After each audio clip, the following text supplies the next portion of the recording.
This is the February 6, 2024 regular meeting of the Chatham County Savannah Metropolitan Planning Commission. The board consists of Ms. Karen Jarrett, Chairwoman, Mr. Travis Cole, Vice Chairman, Mr. Wayne Noah, Secretary, Ms. Lorraine Bowles, Treasurer. Board members are Mr. Dwayne Stevens, Mr. Joseph Irvine, Mr. Tom Wildwood, Mr. Jeff Nortrica, Ms. Corin Ross, Ms. Tracy Emmett, Mr. Michael Kagler, Mr. Jay Melder, and Mr. Joseph Welch. The MPC Executive Director is Melanie Wilson. Good afternoon. The February 6th regular meeting of the Chatham County Savannah Metropolitan Planning Commission will now come to order. We're going to pause and do our Pledge of Allegiance.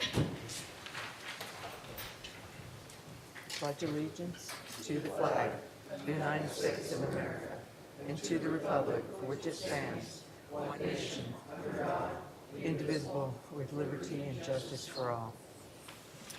All right, thank you, and please be seated. For staff, petitioners, and members of the public who are participating, our procedures will be as follows. The agenda is broken down into several parts. First, notices, proclamations, and acknowledgments.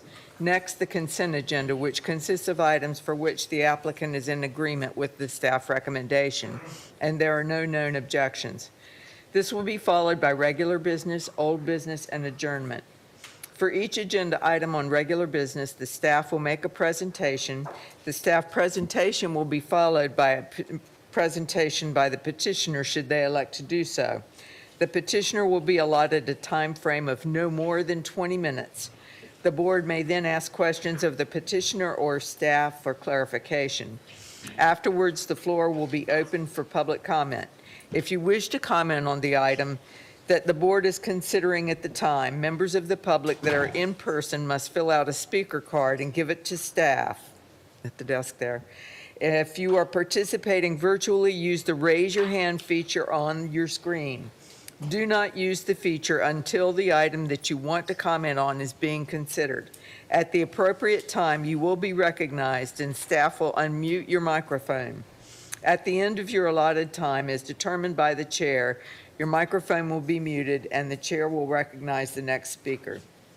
The total public comment time will be equivalent to the petitioner's presentation time.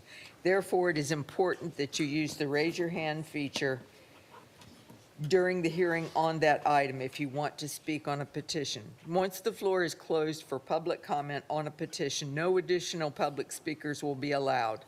If you are not certain you want to speak, still use the raise your hand feature, or if in person, fill out the speaker card. You will have the option to decline when your name is called. After public comment, the petitioner will have the opportunity for rebuttal and then additional needed questions by the board, and finally the board will take action. All right. I guess we need a motion on the agenda. Cole's motion to approve the agenda. No, a second. All right. All in favor, voice vote? Aye. Any opposed? Okay. We have a couple of items that have been requested to be removed from the final agenda. Recombination subdivision, Warren Ward, 301 East Bay Street. Is there anyone who came for that particular item? All right, do we have a motion? Cole's motion to remove item 1 from the final agenda. No, a second. Voice vote, all in favor? Aye. Any opposed? All right, and the second one was comprehensive plan, future land use map amendment for 4801 Medding Street. Is there anyone here for that particular item? All right. Cole's motion to remove item 2 from the final agenda. No, a second. Voice vote, all in favor? Aye. Any opposed? All right. There are no items requested to be withdrawn. On the consent agenda, there are 2 items. One is the approval of the January 16th meeting minutes. The other is a general development plan for 5731 Ogeechee Road. Does anyone have a desire to remove those from the consent agenda? Motion? Cole's motion to approve consent agenda. Noah second. All in favor, voice vote? Any opposed? All right. Old business, map amendment to request to rezone from R2EO to PRA-EO, 9965 Ferguson Avenue and 101 Bethesda. 1001, yes, thank you. Bethesda.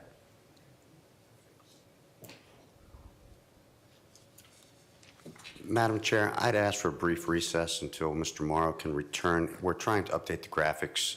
You carried too quickly through the front end of the agenda. I'm sorry. All right. Can we go on to the next agenda item, the special use requesting bar lounger? Is Mr. Morrow going to be doing that one as well? We can do 7 and 9. 7 and 9? All right, let's go ahead and do 7 then. Yes, amend the agenda. Okay. Cole's make the motion to amend the agenda to move items 7 through 9 or 7 and 9? 7 and 9. 7 and 9 ahead of old business. Noah second. All in favor, voice vote? Aye. Any opposed? All right, number 7. This is a map amendment to request to rezone from R2AEO to PDNTC, 6703 Johnny Mercer Boulevard.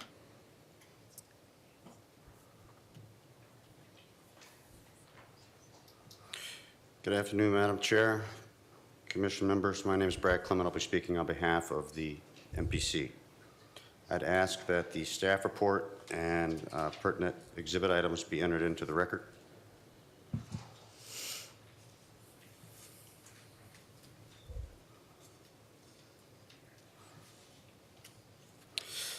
The subject parcel is located at 6703 Johnny Mercer Boulevard in between Wall Tower and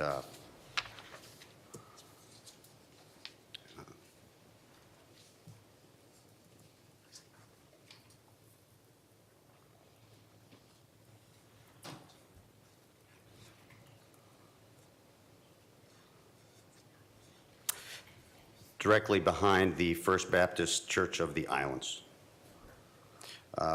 Current zoning, as you mentioned, is R2AEO. The structure has been used as a commercial use for a number of years and has been so in a non-conforming capacity. The rezoning brings it into legal conformity by putting it in a planned non-conforming town center zoning district catch-all bucket that the county uses to deal with these sorts of things. In the review of this, it was noticed by staff that there are some things happening along the Johnny Mercer corridor that should prompt this board or either the county commission to revisit the future land use map. The future land use map has all of these as single-family residential. The ship may have sailed on that, and so to sort of correct the map and make things right, this rezoning is appropriate. The use for a counseling center is a low-intensity commercial use, and there are some conditions on the approval that limit the future development of the site.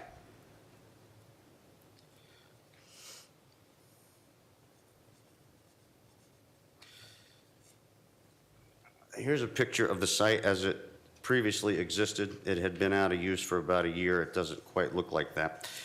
But we'd ask that the building not be altered in its size or intensity other than aesthetic improvement of the exterior of the building or to make any changes, regrading of the parking lot or accessibility issues for ADA compliancy conformity, and that the petitioner provide a shared parking.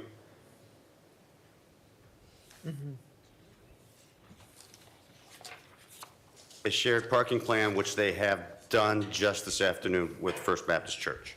So staff recommends approval with those conditions. All right, is the applicant here? Come forward, please, and state your name for the record.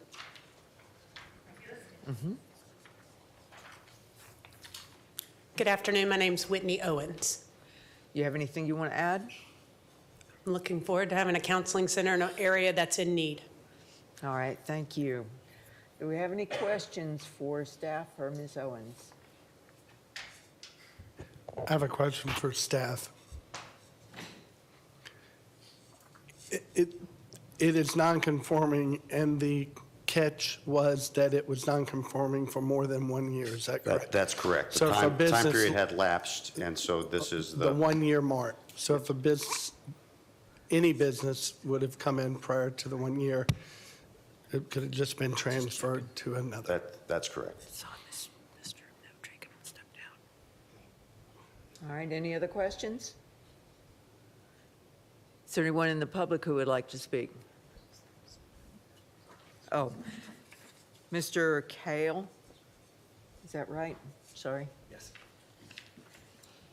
That's correct. Thank you. Yes, so my name is Brooks Kale. I'm the senior pastor at First Baptist Church of the Islands, the property that is immediately adjacent. They're on the corner of Johnny Mercer and Penwaller. I do want to say that we're excited about having Water's Edge counseling there right next to us. It is definitely an improvement and a need there in our community. Our church has been there for a long time, and our desire is to see that community enhanced and take steps forward, not backwards, and Water's Edge will do a great job of doing that. My question revolves really around the rezoning in the event down the road, whether that be sooner or later or ever, that Water's Edge should relocate. What would this rezoning allow in that space? Again, we would have a vested interest in certain types of entities not taking residence there. And in the event that it is a wide open door for anyone to move in, even those that would have a detrimental effect on the community, what recourse would we have? So that would be my question. Thank you. All right, thank you.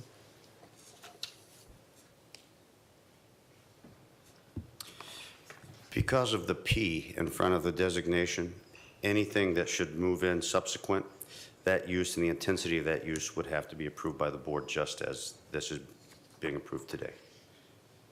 All right, thank you. Does that answer your question? It does, thank you. All right. Any other public comment? All right. Any questions by board? All right, I'll entertain a motion. Cole's Go ahead. motion to approve staff's recommendation. With the conditions? Wasn't it? Yes, with conditions 1 and 2. Yes. No, a second. All right.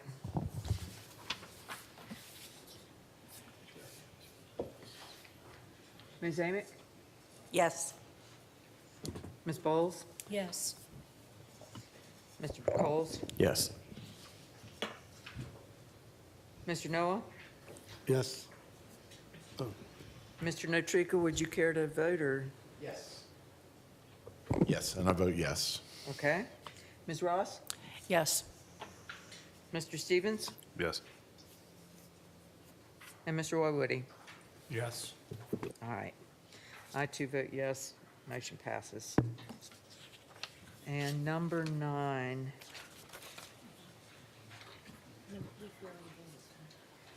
I'm sorry?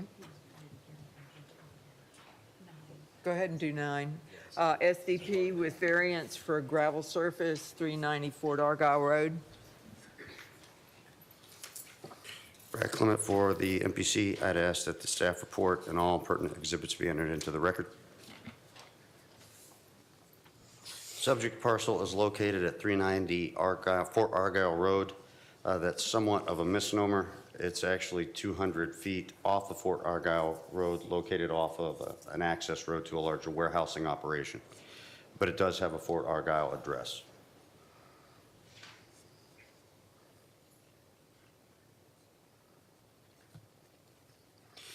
The use for this site and the light industrial zoning would be a by right use depending on which of the 3 bins you tried to put it in. It is for a repossession transshipment lot. We're showing Ferguson Avenue and Bethesda Road, sorry.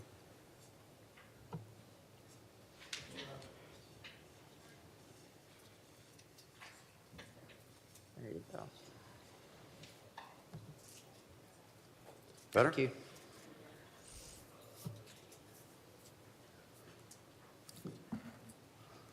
There we go. Subject parcel and site plan.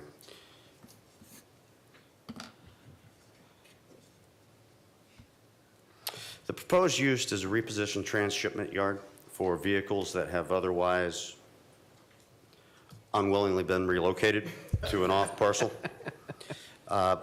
They hover there for about 7 to 10 days, and then they're shipped out elsewhere.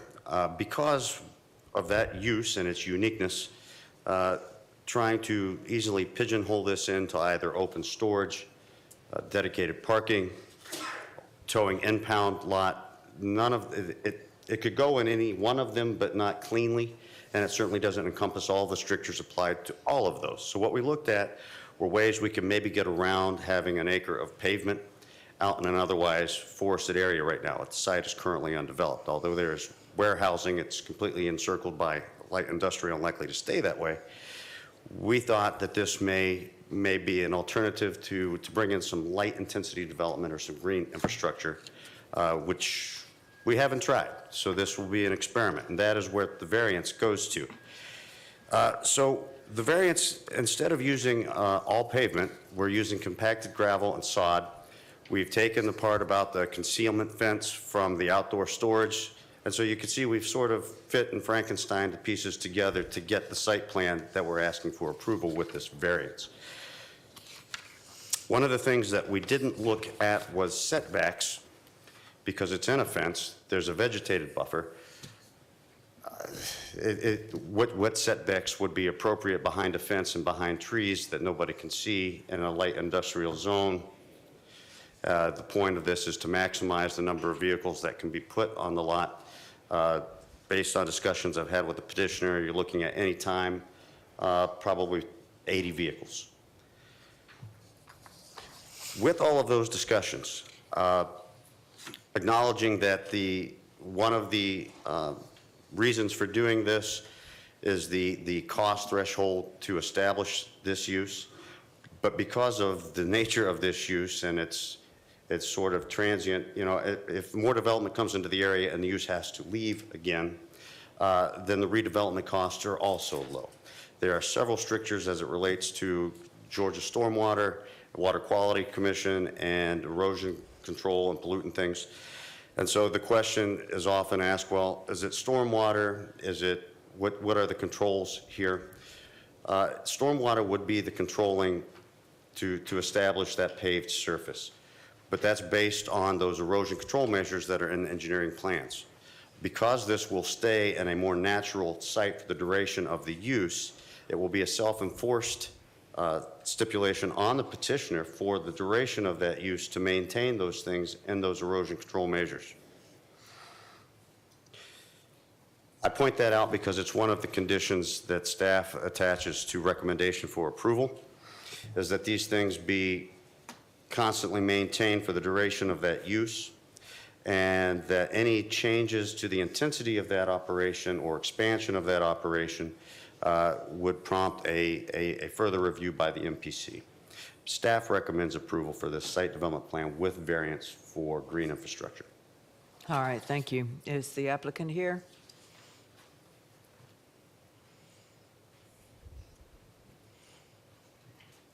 Please state your name. Yes, ma'am. My name is Trent Long with TR Long Engineering here on behalf of the owner. I think he did a wonderful job presenting to you what we're trying to do. Again, this is repossession yard. These are operable vehicles, so it's not like we're bringing a bunch of vehicles here that are not operable or leaky or anything like that. And they're there for a short period of time till they're moved to their new homes. So transient in nature, not a lot of in and out. So again, we're trying to make sure we have the green infrastructure and try to meet the stormwater requirements and obviously keep the cost of construction for this type of activity down. All right, thank you. Are there any questions? Mr. Noel? Either the petitioner or staff, what was the number of vehicles? It's 80 to 100. So 100. The word expansion under condition 3, I just want to Expansion, in our view, when we wrote this report, was the addition of a building, permanent employee parking, other uses not part of this plan as proposed. So it has- if an upper threshold of 100 vehicles, I don't want to talk about what a good day in the business looks like. I just want to make sure we're on the same page. We're talking about expanding the operation, not necessarily the Beyond number of principal vehicles. things contained in this plan, yes. Thank you. Perfect. All right, Ms. Bowles? Good afternoon. Were other sites considered? Yes, ma'am, we've looked at several different sites, and he's actually been on a site that's adjacent to this for the last couple of years? 10 months. And it's a dirt site now, so we're trying to move to a site that is his to utilize. And yes, ma'am, we did look at a couple other sites. There are a couple others that you'd have been at in the past. 3 other sites that, and this one was kind of out of the way and out of everybody's eyesight as well.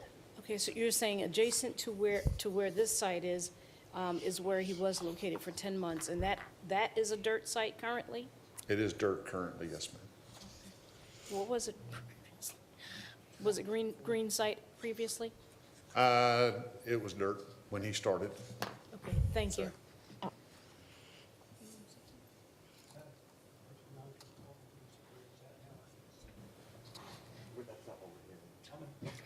Any other questions?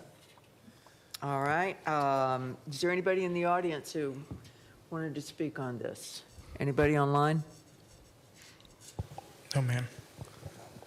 All right. Thank you. I'll entertain a motion or discussion. No one makes a motion to approve staff's recommendation of approval with the conditions listed in the report. Cole, second. All right, any discussion? Ms. Amick? Yes. Y'all agree, Ms. Bowles? No. Mr. Coles? Yes. Mr. Noah? Yes. Mr. Notrika? Yes. Ms. Ross? Yes. Mr. Stevens? No. Mr. Wywoody? Yes. I too say yes. Motion carries. All right, and we're going to go back to old business now.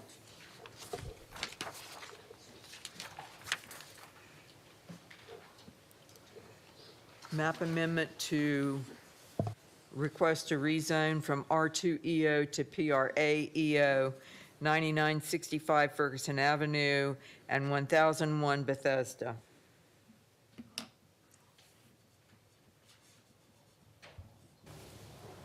Good afternoon, Madam Chair, members of the board. Nice to see you all again. This is a matter that has come before this board previously. We are We are- looking at the wrong one. Yes, we're on Ferguson and Bethesda, and we see Bull.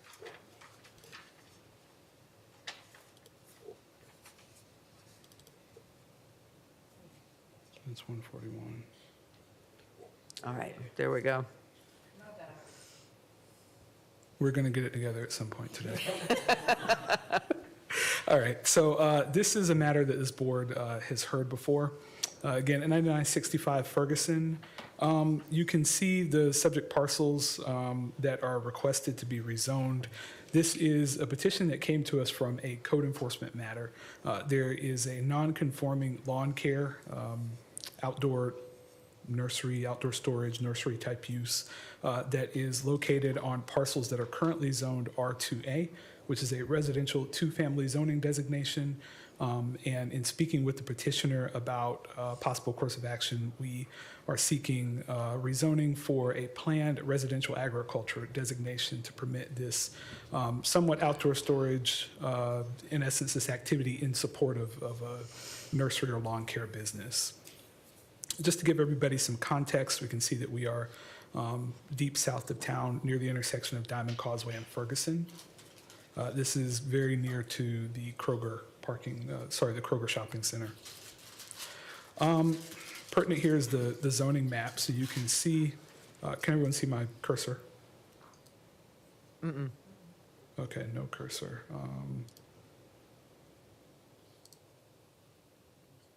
There we go. Okay, awesome.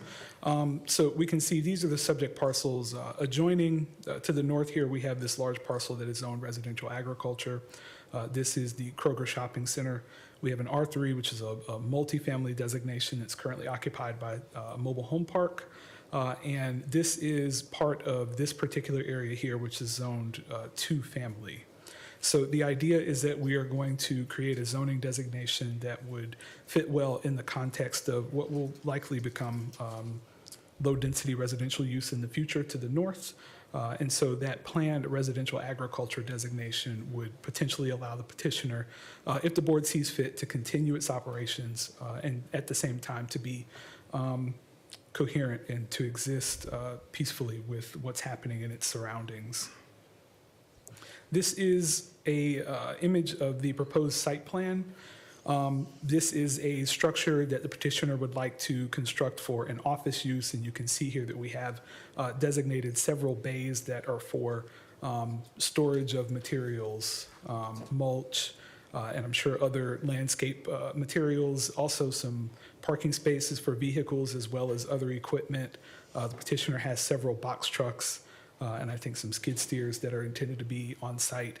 And so in essence, the idea here is that we're going to create sort of a neat and orderly organization or use of the parcel that kind of takes everything that's intended to be used into account, but the expectation is not further expansion of the use, rather to bring it into conformance, as again, this came to us as a code enforcement case. Currently, I just have a photo here so that you can see this is the entrance. This is a fence that has kind of a black mesh screening, and this is the entry to the site, which is located at about this point right here, if you can see my cursor. And so proposed access to the site would go into the same unopened right-of-way. It is possible, as this is a conceptual plan and not a general development plan, that the petitioner would need to make some changes with regard to what's happening here. But generally speaking, this is a notional concept of how this site would be organized in order to bring it into compliance. With that, I'd like to enter the staff report into the record. And staff's recommendation is for approval for the one parcel that is just over 1 acre with the following conditions. Sorry, just to make sure. These are the 2 parcels that are subject. The parcel I'm referencing is this one right here. That particular parcel is recommended for approval. With the conditions, the first be that there shall be no retail sales on the site, but only that the site be used by employees. No deliveries or operation of heavy equipment between 6:30 p.m. and 6:30 a.m. All work vehicles, trailers, and heavy equipment shall be parked in identified parking areas. Other equipment shall be stored indoors or in vehicles and trailers. Landscape materials shall be stored in identified storage areas. There shall be a 15-foot buffer with an opacity of at least 85% surrounding the site, and a privacy fence 6 feet in height shall be placed at the 15-foot setback. The buffer shall be landscaped where it adjoins improved right-of-way. For the record, I'd like to just kind of insert the note that I've had some conversations with the petitioner. It is not our intent that there be 2 fences on the property, but that the only fence be the one that is noted here. So if the existing fence is not at the 15-foot setback, that is not the fence we are referencing here. We're asking that there be only 1 fence and that every portion that would adjoin improved right-of-way. So currently Ferguson Avenue is improved. The intent is that that portion adjoining Ferguson be landscaped. In the future, should the unopened right-of-way be improved, that side should also be landscaped where it adjoins that right-of-way. Finally, no composting activity shall be permitted. Debris shall not be permitted to accumulate, and any stored material piles shall not be of a height visible from rights-of-way or adjoining properties. Further, staff recommends denial for the smaller parcel. Again, I'll refer to the site plan. This is the smaller parcel that is just off to the side here. I do believe there's some activity that's happening in this unopened right-of-way. Just to note for the record also, the intent is that all activity be contained within this one particular parcel and that this use not be extended to this second smaller parcel that you can see identified here with this parcel ID number at 1001 Bethesda. With that, I'm happy to answer any questions. All right, thank you. Is the applicant here? All right, come on forward. State your name for the record. Okay, just one second. I haven't seen your conditions. Was it March? That's the exact one that was posted to the agenda on Friday. Can I ask a question to staff first before the petitioner? I'd prefer to wait until after the petitioner has. It's the exact same thing we talked about. All right. Good afternoon. My name is Don Dykes. I'm with Dykes Law Group, and I represent Mr. Glenn Brist, who's the property owner. Y'all may recall that we were here back in November, I believe it was, on this petition originally, and at the time staff report came out, there were some conditions attached to it that we didn't really get to see until we got to this meeting. It was continued to allow us to address those. I had gotten a number of these conditions that were to the satisfaction of my client. I thought the county's satisfaction to them early on. And so I'm just seeing some of the latest revisions. The county had it to one item. I think the rest of the items we were all in agreement on. But let me just back up. Do you have my PowerPoint? Yeah. Was this the point of it? That was just my conditions. But that's it. Yeah, there we go. All right.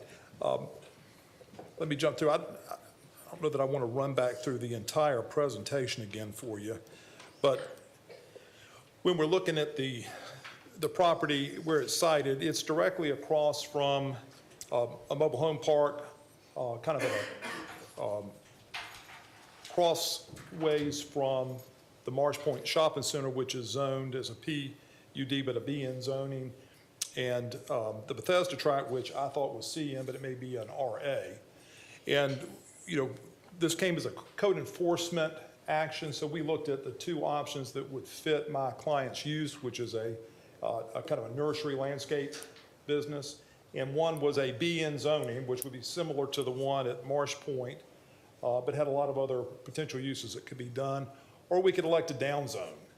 And given that we only want to use the property consistent with its current use as a landscaping and nursery, plant nursery, we decided to downzone it to the RA zoning. Now, the property, let's see if I can get down here, is bisected by an unopened right-of-way that the county has, the Lehigh Avenue and Bethesda Road. And as part of this, we've been working with the county. That's actually what we're in the process of doing before the enforcement action, is working with the county to close that unopened section that bisects the property. One of their only complaints was that on a map that provided access to two lots that were further back, tucked away to the west, to the left-hand side of the map. We have just recently, in fact last week, recorded an easement agreement between the landowner just to the south and those parties that the county was worried about having access, a legal right of access to their property. They've been using an easement, a road that's shown there on the plat in that crosshatched 15-foot wide easement. The easement's existed since 1978, it just didn't have a plat with it, somewhat vague legal description.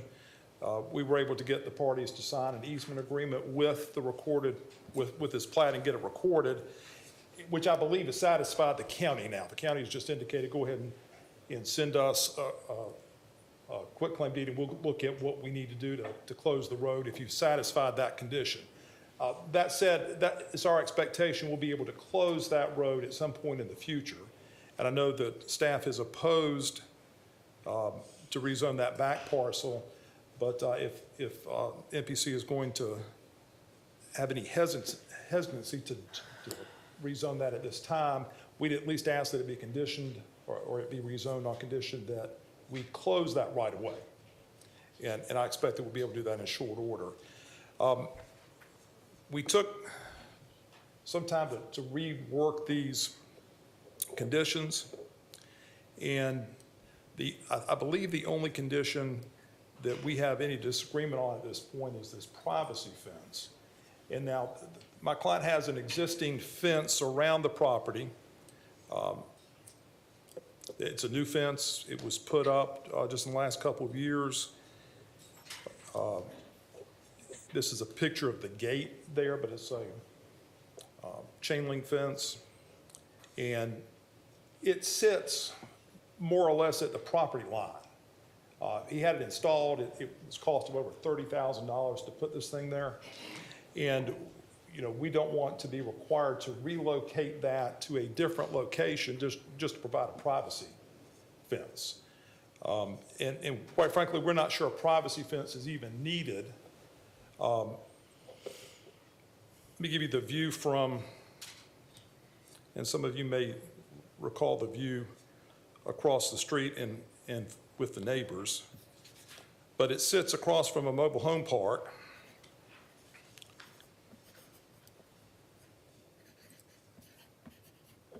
Which many of the buildings there are in disrepair. There's a toilet, you know, right directly across the street from the property, out in the yard, and a Santa Claus hanging from the tree. On the Bethesda parcel just to the north is a homeless encampment. And if you look, this is the fence on the right that exists at the property line to keep people from encroaching on the property. We don't want to have to move that back 15 feet. And this is a view from the encampment in there back at the fence. So these are the things that we're being asked to put a privacy fence up to block their view into this particular site. We're fine putting a landscape buffer along the Ferguson Avenue right-of-way.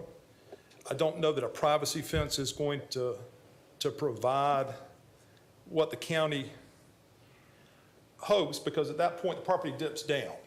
And so you're really looking over the top of the fence. And the client's intention is to provide a landscape buffer, to provide the privacy through landscaping and not with a privacy fence.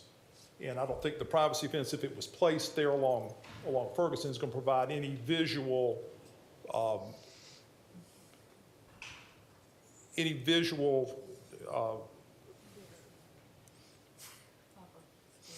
buffer or a visual blockage to what's on the other side of the fence. It's just going to be too low at that point. So what we would propose, and this I believe is the fourth item or the fourth condition that the county had proposed, just that there be a 15-foot vegetative buffer along with a capacity of at least 85% along Ferguson Avenue and adjoining properties. That would include the right-of-way, I say the right-of-way, the easement along that private drive that goes in on the south and along Bethesda's property. They would have a buffer, but not a privacy fence. We just don't think it's necessary, and it would create a lot of additional cost to pull that up and relocate it. And I think the only other thing that's missing here, now we have an objection to that, but making the buffer along Ferguson a landscape buffer rather than a vegetative buffer, we're fine with that. But those would be the changes to the condition, just that fourth condition. Thank you. Any questions? Yes, I have several. The fence that runs parallel, if you will, to Ferguson Avenue, Right. you're telling me that it is on the property line? I've got a survey here. Let's see if they've located it.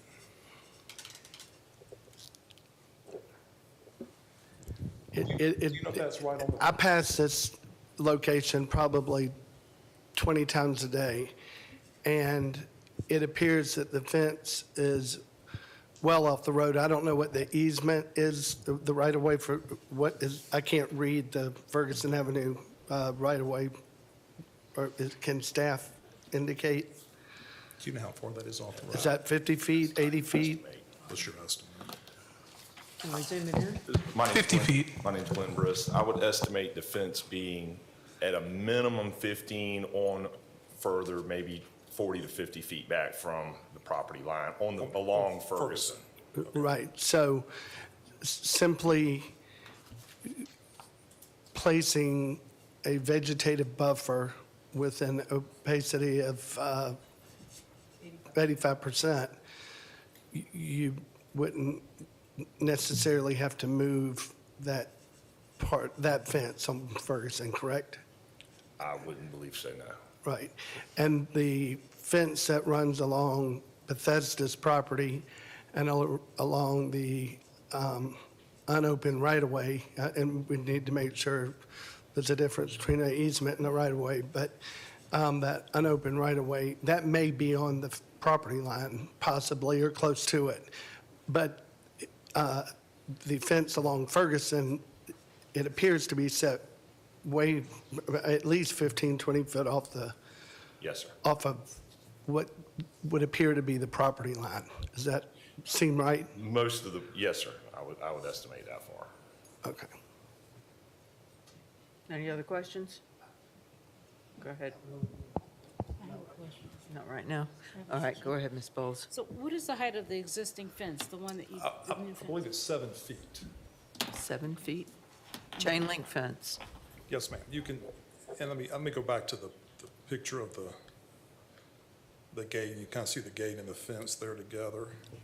Also, for the record, there's several on different documents, both staff and it's 10,001, not 1,001 for the second parcel, Oh, thank you. just to make sure that it goes into the record correctly.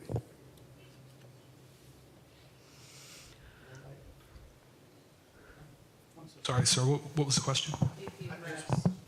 The correction of the address at 10,001. 10,001. Understood. There's a lot of zeros. Ms. Bowles, or you have more questions? It would be for staff. Go ahead. In their response to the proposal that the petitioner has presented, but I can wait until the other commissioners have questions. All right, Mr. Stevens? Just want to clarify, you said that you guys currently have an executed easement and/or agreement with the county or? Not with the county. So the county's objection, let me just go back to this plat here and show you. So the unopened road that comes up and then turns back, if you look at a map, there's no road that goes to these two lots back in there that are just off and to the left of the edge of this map. They're on the other side of what's, I think, a 40-foot unopened right-of-way. They're on the other side of that and just below Bethesda. See if I can show you an aerial and kind of indicate where they are. It would be these houses right here where it says R2EO. Okay. And if you look at it, on a tax map, it looks like that's a legal way that they would have a right of access to their property. It's never been used. If you look back at it in the title history, there have been lawsuits between neighbors out there that the county never opened it. They had to get an alternate route in there, and that alternate route is this crosshatched area that runs along the southwest border of Mr. Briss' property. And that's what's been used for at least, 45 years. And the parties had an easement agreement going back to 1978. It just didn't have a map with it. And it had a somewhat vague legal description, but this is where it's existed. So we were able to get the parties, Mr. Wheelis, who owns property just to the south, and the Christiansens to do a written easement agreement, and we've attached this plat. So they now have, and the county can see, a easement that provides them a legal right of access back to their property. And so the county doesn't need to maintain or continue to keep the 50-foot unopened right-of-way as a legal access, although it's never served as a legal access. You can't get down it. Too many big trees. Okay, so this current easement, this proposed 15-foot access easement, correct? It's not proposed anymore, but Well, it's- it's signed and recorded and it's in place. So that easement, it appears as if it crossed through your property. No, your it client's runs up to the 15 feet begins at the property line and runs away from the property line. Okay. So even still in that, have you guys had conversation with the 15 feet being enough for emergency access in the event that there is? Oh, good question. It's been that particular width for the last 45 years. I mean, that's what they've used. I mean, I follow you, but in the last 45 years, there's a possibility that there was no emergency events that occurred on that property. So how do we know whether or not we have appropriate access to those two parcels back there? There's frequent use by Chatham Fire. I'm sorry, Glenn Brist again. There's frequent use of Chatham Fire that drives fire trucks up and down that road. So I'm not sure Wow. what other, there's a fire hydrant in the back. They have access back there. They patrol our area on a regular basis. Out in that area, a lot of people burn things. They're up and down. They've stopped me from burning things. They're monitoring the burning over at where the end market's going at the current time. But they are constantly up and down, and apparently there's somewhere to turn around down there because they come up and down my road. I see them doing it all the time. So, I mean, that's just something that happens. It can be verified through Chatham Fire, I'm sure. Okay. Mr. Stevens, as a former fire chief, we've been back there before to the Christensen home, and there's enough turnaround in that roadway. My question was about the 15-foot recorded easement now. What is the minimum required easement width to any subject property for the county, in the county? Per code. It is the least per emergency services, which according to subdivision regulations is 20 feet. Okay. With an 20 feet. 18-foot surface for driving. Okay, that's what I thought. And when this question is for the petitioner, and the county has seen this 15-foot and has approved it? No, I didn't tell you the county had approved it. No, I'm asking yet. a question. No, they have not approved it yet. Their objection was they Right. didn't see a legal right of access. In order to get rid of that other unopened right-of-way? That's correct. Okay. More questions? I can also verify that in my 58 years, that right-of-way has never been opened. So, Ms. Bowles? And I think the question now, where my confusion is coming is now, it's because the language you used was satisfy county, and so that, to me, says that condition went away, but it still needs approval. is what you're saying. Their concern was that they didn't have a legal right of access. That was what they expressed. They never expressed that they needed a minimum for safety purposes. They said, we don't see that they have a right of access back there any other way than this road. And we've still got to go through the process with the county to do that. So it's not a done deal, but they've indicated that satisfies the concern that engineering had. Go ahead. Mr. Dykes, my concern is the last time that we heard this, I believe we continued it because we didn't have that unopened right-of-way deeded over yet. And we're still here. You're still kind of saying that the county's working on it and we're going to get there, but we're not there yet. So my concern, number one, is that we're still putting the cart before the horse. And my second concern, as far as the frontage on, what is that road? On Ferguson, you're saying that there doesn't need to be a privacy fence there, but by your own photo here, you can see into that lot and see in the background landscaping equipment. So I think at the very least, maybe not on the other sides, but on the Ferguson frontage, there needs to be a privacy fence there. that and that's where I was going. I'm sorry to interject, and that's where I was exactly going earlier. Maybe not a privacy fence, but a heavily vegetated buffer, 15-foot, because there's plenty of room for a buffer. I think both would be in order because these pictures were taken clearly probably in the winter months and you can see right through. So vegetative buffer isn't a buffer in the winter months.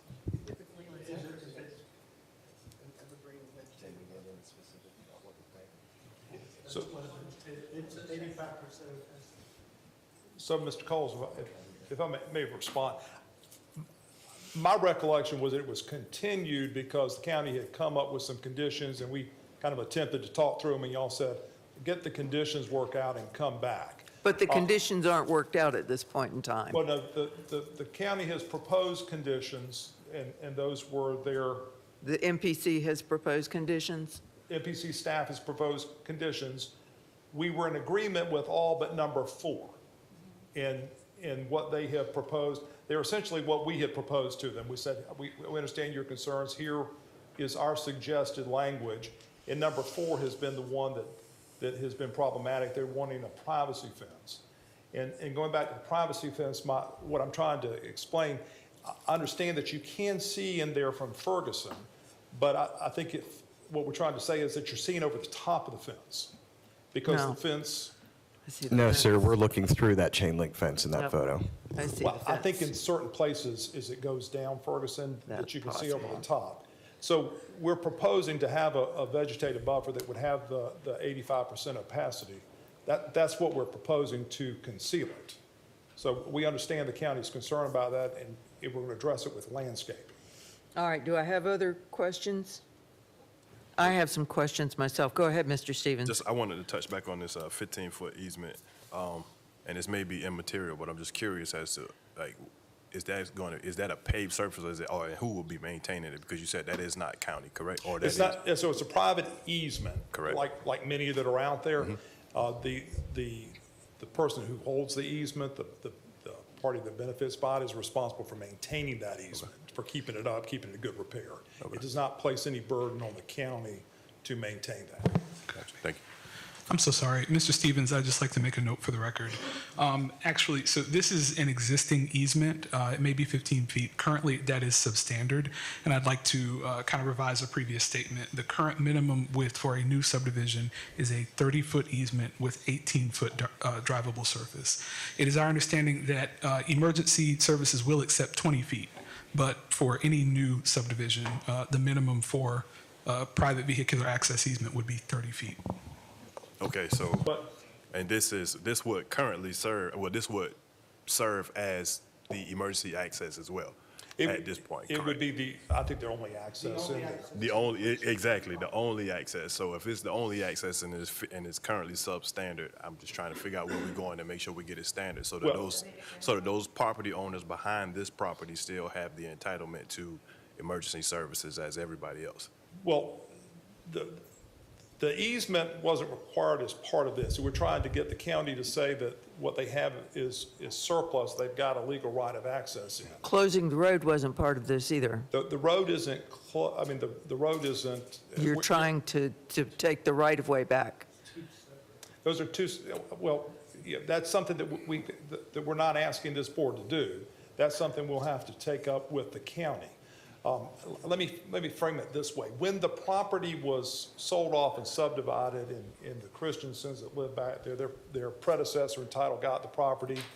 Back in 1978, they had an easement agreement. And the easement agreement was because they didn't have access through this unopened portion of Lehigh. So they did an easement agreement, and the parties back then had a 15-foot easement agreement. It's been in there for, 35 years now? So they had that easement agreement back in 78. What they didn't have was a good description of it. So you couldn't look at a plat and say, oh, this is where it is. You had a legal description, and it was kind of fuzzy about where it is. So what we had was the 15-foot surveyed. It was really an amended agreement, say we've already got one, but here's where it's located.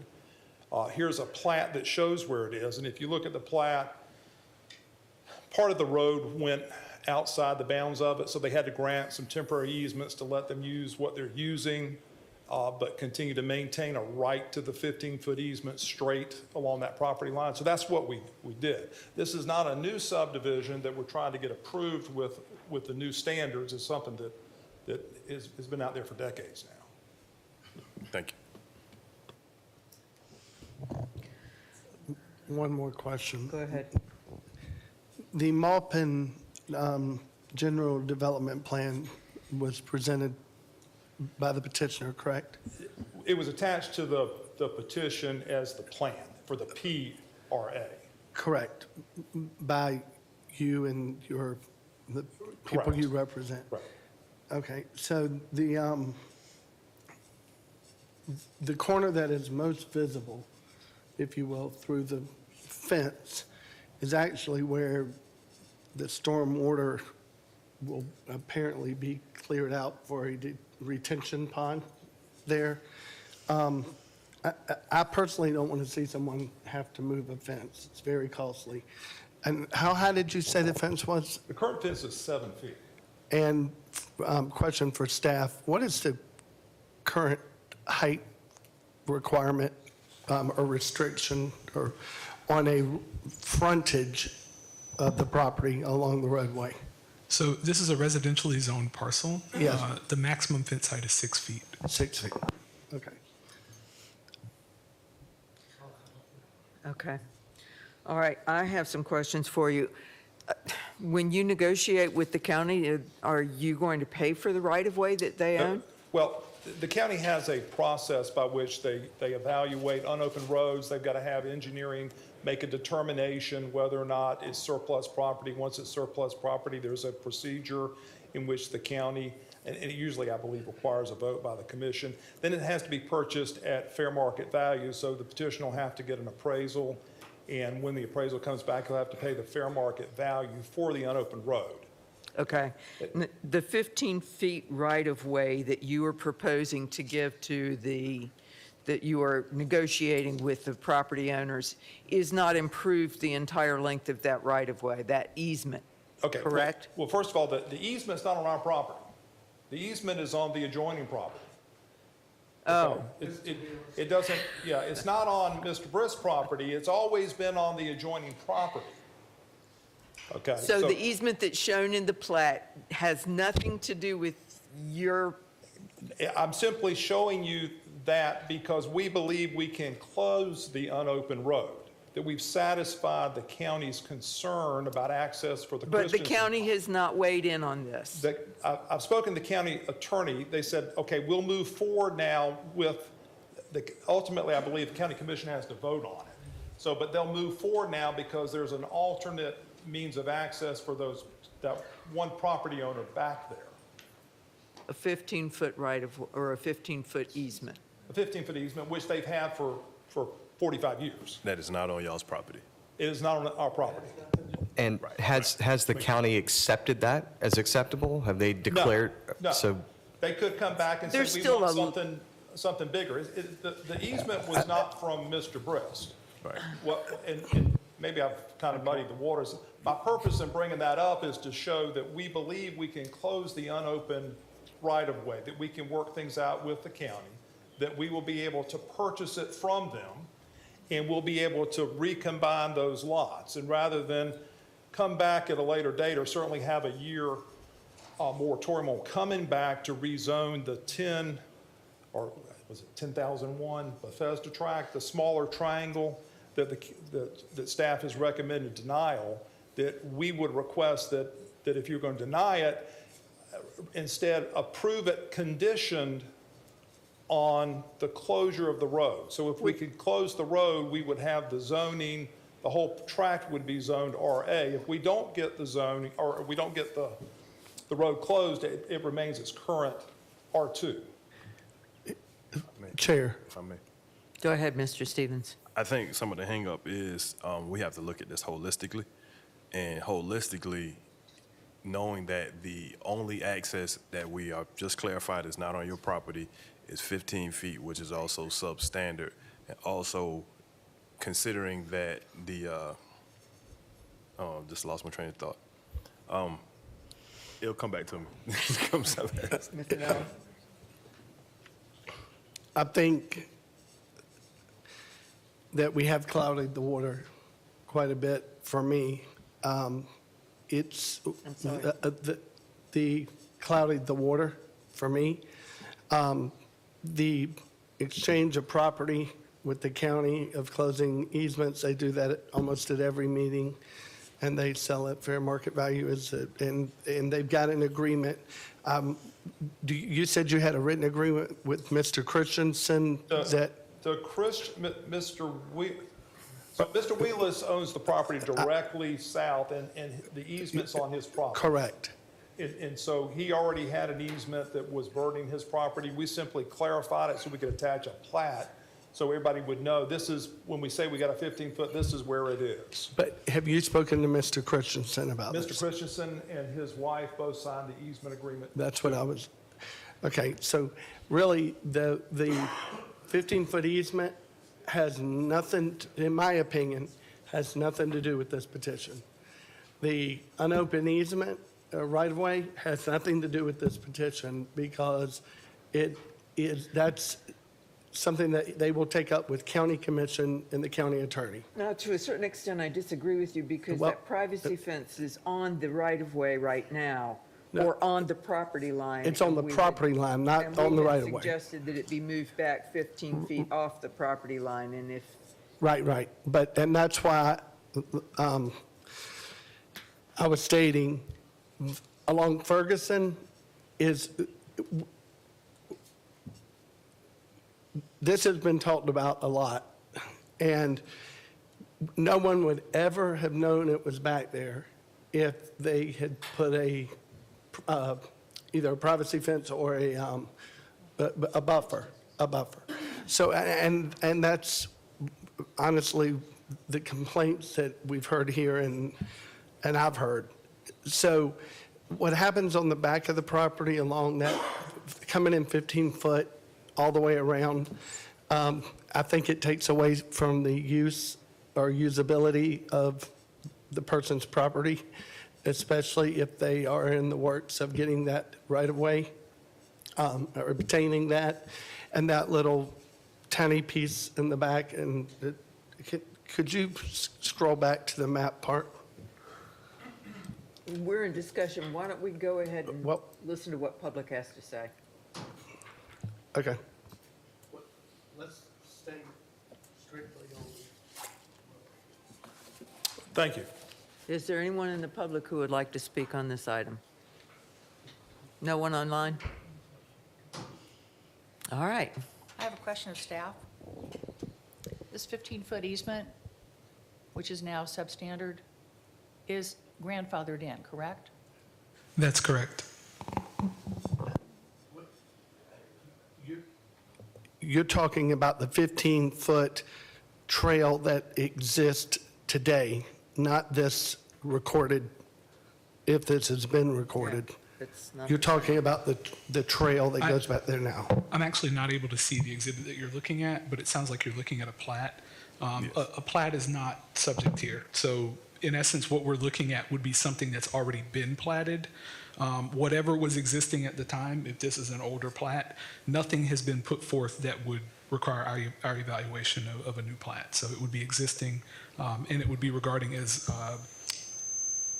approved and non-conforming, in essence, grandfathered. Which is where I think, when it gets to the county for the right-of-way exchange and purchase, and I think that, personally, I think that's where the county engineering is going to get involved and say,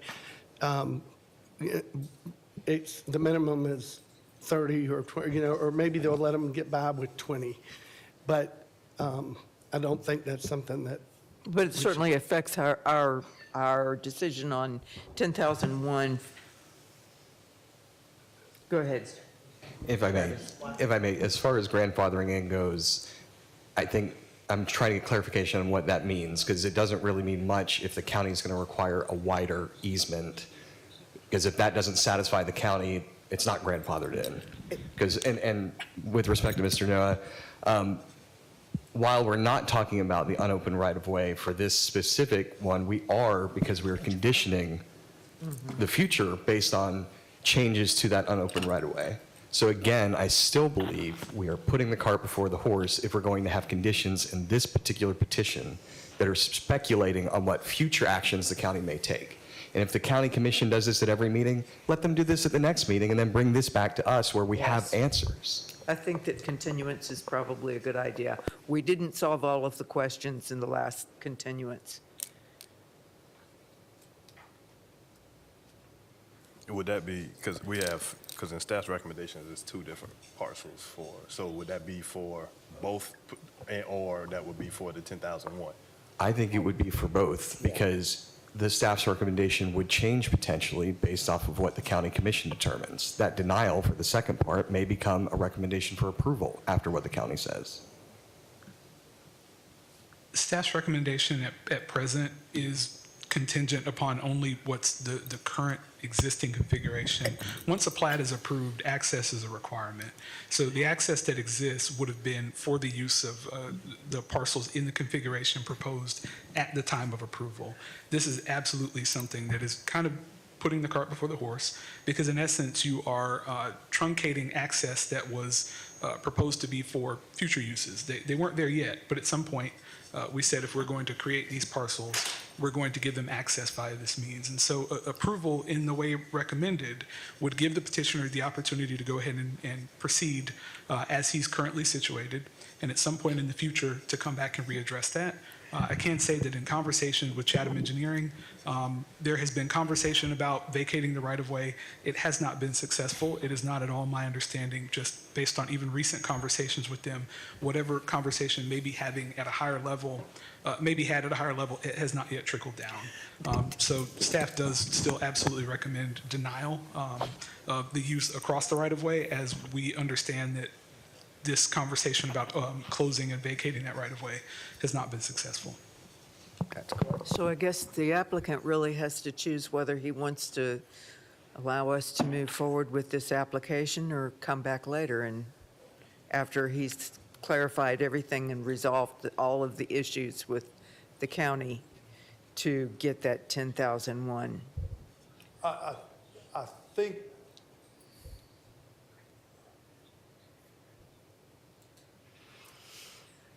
and let me see if I can kind of rephrase this. What we're asking is that it be the 90.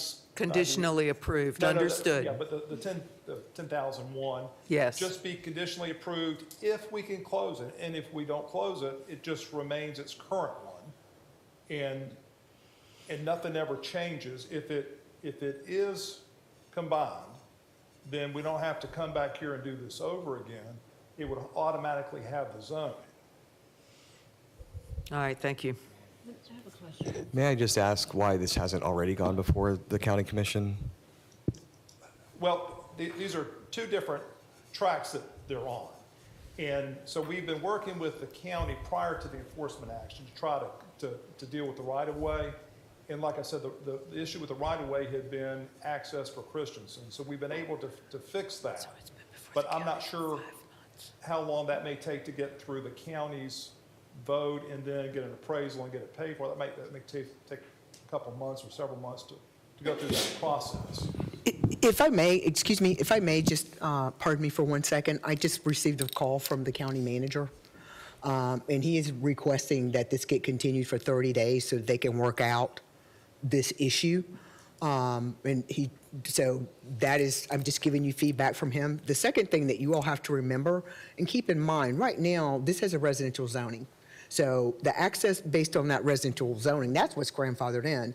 When you start changing the zoning, which is making it commercial, then things are supposed to be in compliance once that zoning changes. So that's the difference. You don't get grandfathered in for an old use when you're introducing a new use that's more intense.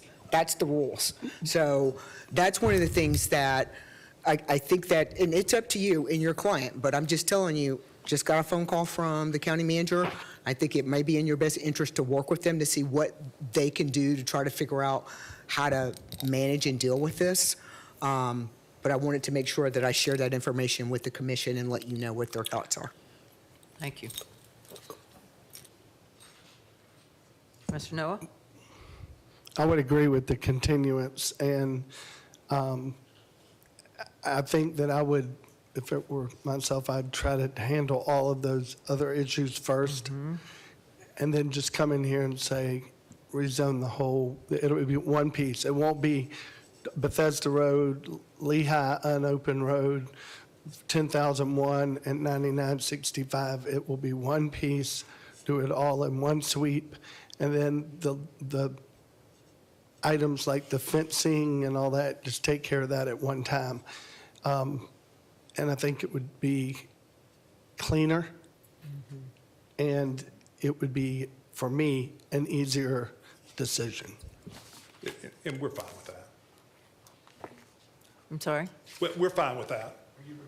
Are you requesting a continuance? Yes, we would request a 30-day continuance. Cole's motion to continue this until our next regular MPC meeting, which is, I would not do date. It would be the second one because our next one is not in 30 days. It's Yes. shorter than 30 days. I'm sorry, what's the date? But that, it would be March. March 19th. March 19th. Continue to March 19th? Well, that would is give just a little bit more than 30 days because our So just calendar is clarifying my every week. motion, yeah. my motion is to continue this to the March 19th MPC meeting. No, a second. All right, I don't think we need, I think a voice vote will work for that. All in favor? Aye. Any opposed? All right, thank you.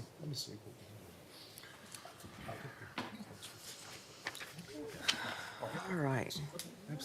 Our next item is number 6, special use zone, requesting a bar or lounge use within TC1 zoning district, 2501 Bull Street.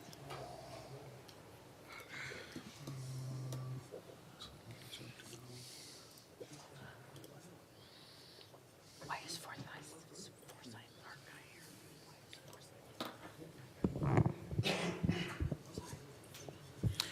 Madam Chair, members of the board, Edward Marr, Director of Development Services again. This is a request to establish a bar or lounge as a special use at 2501 Bull Street. The subject parcel is located within the Starland area. You can see here that it is just north of Victory, located next to Bull Street. This is the future land use map, and so a continued commercial use is consistent with the current future land use designation here at this parcel. Just to give you some context, this is within a historic district. There are a couple of contributing historic structures that are close by at 9 and 15 West 41st Street, which is a multi-tenant residential building, and there's a commercial structure that's just to the north at 2425 Bull Street. Also, you can see that the subject parcel on the right-hand side in this 1955 Sanborn map, the subject parcel contained 2 residences up until about that time. The current construction is a building that, according to tax assessor records, was built in the 1960s, so it is not contributing. Just to offer you a definition here of a bar tavern use based on the zoning ordinance, it says an establishment that's devoted primarily to the dispensing of alcoholic beverages for consumption on the premises. While such use may also provide food sales, more than 50% of its annual gross food and beverage sales income is derived from the sales of alcoholic beverages. The use may include entertainment, but it does not include nightclub. In the pre-meeting, we established that entertainment kind of seemed to be the central focus around a nightclub use. And I can say that based on conversations with the petitioner, the intent is to have something that more so resembles a bar or a restaurant use. One note, just for the record, the existing structure on the parcel is approximately 2,869 square feet. Any exterior expansion will likely cause the use to exceed 3,000 square feet, which is a threshold at which a non-residential use has to provide off-street parking within the streetcar and Victorian parking reduction area. And so right now, this structure, as it is just below that threshold. Any expansion would require that they provide off-street parking for that in excess of 3,000 square feet at a rate of 1 space per 75 square feet, or restaurant use requires 1 for each 100 square feet of use. I'd like to enter the staff report into the record for those things I didn't speak to. Nonetheless, staff does recommend approval of the requested use, and with that, I am happy to answer any questions. All right, thank you. Is the applicant here? Come forward, please.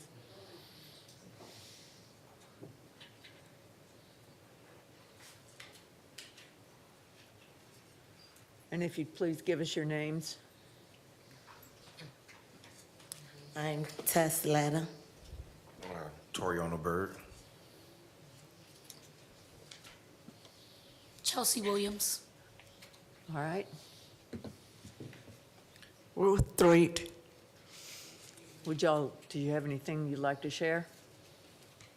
Yes, I'd like to start out by saying that a little background on Say Hey. Say Hey has been a bar and lounge in the area for over 70 years.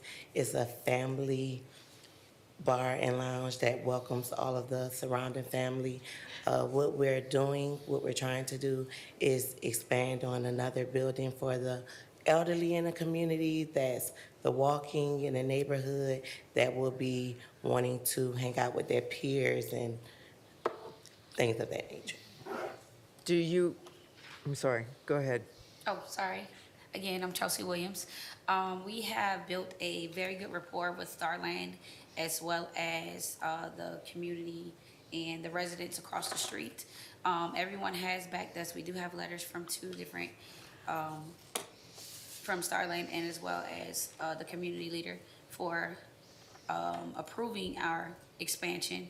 We are trying to continue to, like Tess said, give that family-oriented feel to the community. We have highly trained our staff as well as our security to make sure everyone is safe in every aspect of the time of the day that we're open.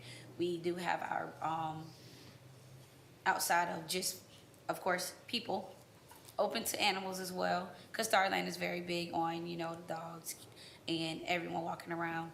But we just want to extend the fact that we are here to build the community and not tear the community down. All right, anything else?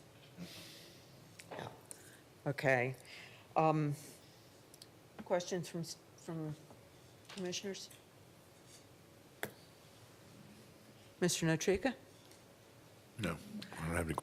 All right, I wanted to kind of go back to what Mr. Morrow was saying about the parking and the issues with parking. Are y'all combining the use of Say Hey and this building as well?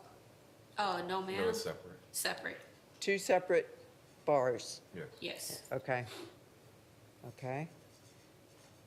Anything else?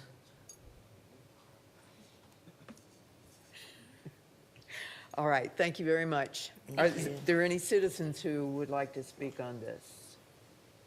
Did you fill out a card? Okay.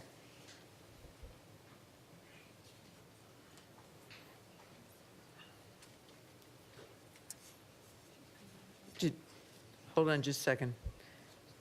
Sally, do you have a card?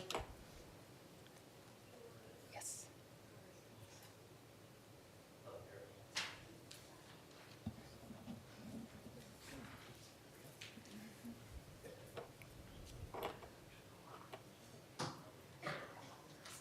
Okay, thank you. All right, go ahead. Valerian Sotil. Good afternoon. My name is Valerian Sotil, and I have been a property owner in the historic Starland Design District for 24 years now and counting. I have grown up in this district and is near and dear to my heart. Point one, I want to be clear, I am pro-development. Historic Starland is a mixed-use neighborhood. It is residential and commercial. It is imperative that we maintain the balance of both of these residential and commercial uses. Balance, balance, balance. Point two, as a neighborhood, we have families with young children living and growing up in the immediate area to permit a club, tavern, lounge, or however you want to call it, to double its size and sell alcohol past 10 p.m. is irresponsible and potentially dangerous for neighborhood residents and the public alike. I speak as a property owner to not permit alcohol sales past the hour of 10 p.m. on any given day. Not past 10 p.m., 10 p.m., 10 p.m. Point three, and final point, parking. How has parking been resolved? Currently, the Say Hey attendees find very creative parking spots all throughout our residential neighborhoods. In many events, because of the quantity of people, their parking decisions makes it nearly impossible to park or even sometimes access streets. My concern is that as they attempt to expand and connect with the existing use, this should activate parking requirements and only exacerbate this parking issue. Conclusion. Board, please consider these issues as if a club, tavern, lounge, etc., attempted to sizably expand its operations within 300 feet of your primary residence. Sincerely, thank you for your deep discernment in these issues. Thank you. Thank you. Any questions for the resident? I got a question for staff. All right. To the member of the public that spoke, behind their idea, well, the information presented regarding the alcohol, do we have any other facility or establishment that sells alcohol in that area beyond 10 o'clock? Absolutely. So Two Tides Brewing, which was just here recently, they close at midnight on Friday and Saturday. The Wormhole, I'm seeing here, they would be comparable neighborhood pub and music venue. They close at 2:30 a.m. every night. Okay. I just wanted to clarify because I would hate to not afford the same rights and privileges to another business owner that several other already have. My personal opinion is just not right. It's just not ethical. I understand the concern, and I can understand if there was an absolute saturation of said alcohol sales, but to cut off one business's opportunity to sell alcohol and still afford the surrounding businesses to sell alcohol until later hours is just unethical in my personal opinion. I do have some concerns with the parking, but I think we can potentially work through those. I agree, and I want to echo that because we also just approved the Jinx, which is just around the corner. And that's going to be an event venue that will be having live music, et cetera, till later hours in the evening. And I have a question for staff. So the expansion of the business is not, there's a new building, but it's not an additional physical footprint it's not that, you're not getting another building. That's correct. So the use is proposed within an existing building, and I think there is some need to kind of clarify the implications of putting together what are two 2,800 square foot buildings. Say Hey, as it is currently existing, is just under the threshold. This new building, as it exists, is also independently just under the threshold. In order to put those two together, you would need to meet the off-street parking requirement for everything in excess of 3,000 square feet for the combined square footage of the two. So. Just a question, not necessarily related to this, but is, because that would probably also require a new liquor license. So this is going to have to go before the city council as well to determine appropriateness and opening and closing times. That is correct. Mr. Morrow, I also want to just circle back around on the parking because I understand the challenge there, and I understand businesses are trying to grow, and I don't ever want to impede upon that within reason. However, I do want to be mindful and look at the area holistically and be considerate of that with the decisions that we're making, and considering that we do and we have just recently approved the Jinx, like Mr. Coles has raised that concern. I really wanted to make sure that we are good on this business in particular for parking based off of, what the ordinance requires. So we are currently all as well. Right, as long as there is no expansion of the footprint, either in the form of a building expansion or a patio, something of that nature. As it exists, it is within ordinance requirements to begin the use as requested. And I think by ordinance and by right, and we should move accordingly, but I do think we need to look beyond that and have some further conversations with the necessary bodies regarding the lack of parking and the challenges of trying to arrive at appropriate parking for several businesses that have high demand. Chair, I have a question. The staff, did we receive copies of those letters from the neighborhood that they referenced?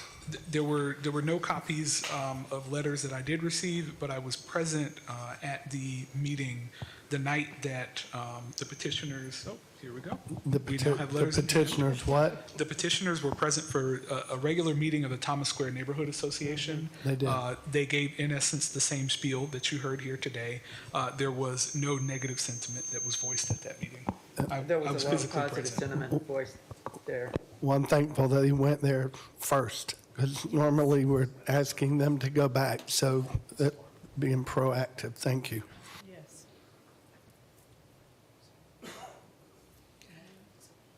Any other questions? Any discussion? Sorry, Madam Chair, I do have a quick question. Was anything resembling a plat for the proposed use provided? Is there any way that petitioner can describe what they're going to do? So to answer your question on the record, no, there was not a site plan, there was not a plat, again, because no new construction was proposed. At the point that there are changes that would trigger a site plan review, that's when we would expect one. However, if you would like to see, this board definitely has the authority to request that a floor plan be provided.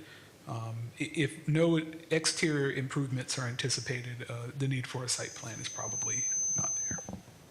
Thank you. Sure. I have a question. So that means there's no exterior patio, porch, covered area for outside entertaining? Currently, there is not. And that would not be allowed, because at that point, it exceeds the expansion? So it would be allowed. At that point, the petitioner would be required to submit a site plan to show how they were going to expand the building and how they would meet off-street parking and all other requirements. So it would actually trigger a review by the city's engineering and other reviewing departments at that point. And in that event, the number of required parking spaces would be? It would be one space for each 75 square feet of the expansion in excess of 3,000 square feet of area. So even if they combined, they'd need one space in excess of the 3,000 square feet for the combined structure. That is correct. Okay. Now, has anyone looked at I guess that's really old business, say hey to see whether the expansion outside has increased that footprint? So that particular site is not within the scope of this petition. Yes. Understood. Anything else? This is a rather broad question of petitioners. Do any of you live in this neighborhood? Oh, no, ma'am, none of us do live in that particular neighborhood of Wood Street, no, ma'am. Thank you. I do. She does. And apparently, I feel your pain. and apparently she was at the meeting. Nothing? Okay. All right. I Coles, make the motion to approve the staff's recommendation to establish bar taverns. Stevens, second. guess- All right. Ms. Amick? Yes. Ms. Bowles? Yes. Mr. Coles? Yes.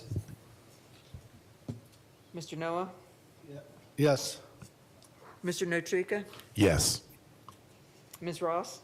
Yes. Mr. Stevens? Yes. Mr. Wywoody? Yes. And I too say yes. Next step is the City Hall. Thank you so much.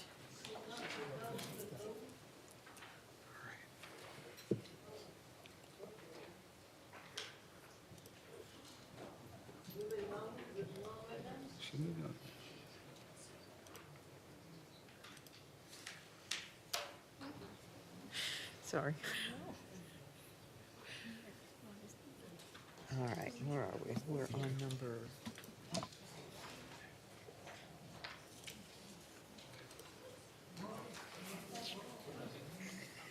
All right, now we have map amendment request to rezone from R313 to PBC, 5792 Ogeechee Road.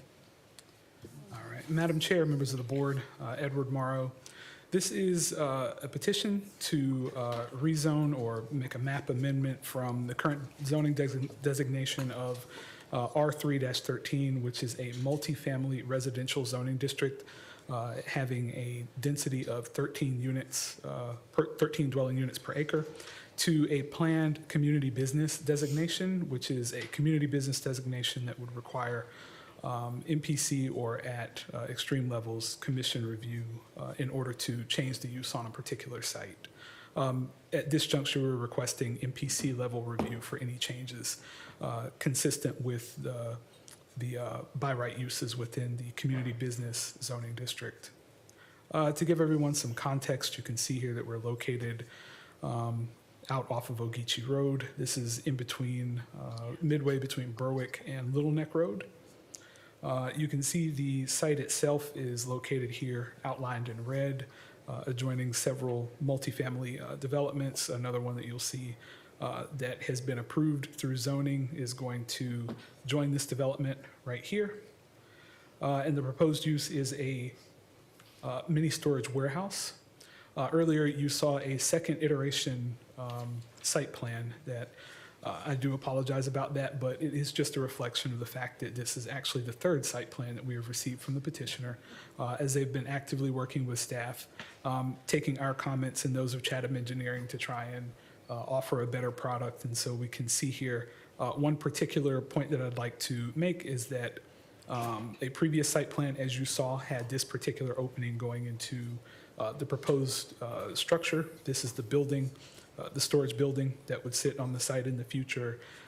The access now, you can see that it takes advantage of this, this cut between the two. You can turn in and you are able to traverse and then come out at this right in, right out point only. Nonetheless, you can see that this is yet another updated site plan, even from that you saw earlier. The one variance from the requirements of this particular use in this zoning district that I would like to point out is that it does require a masonry fence or a wall of some sort to be constructed around the perimeter of the use.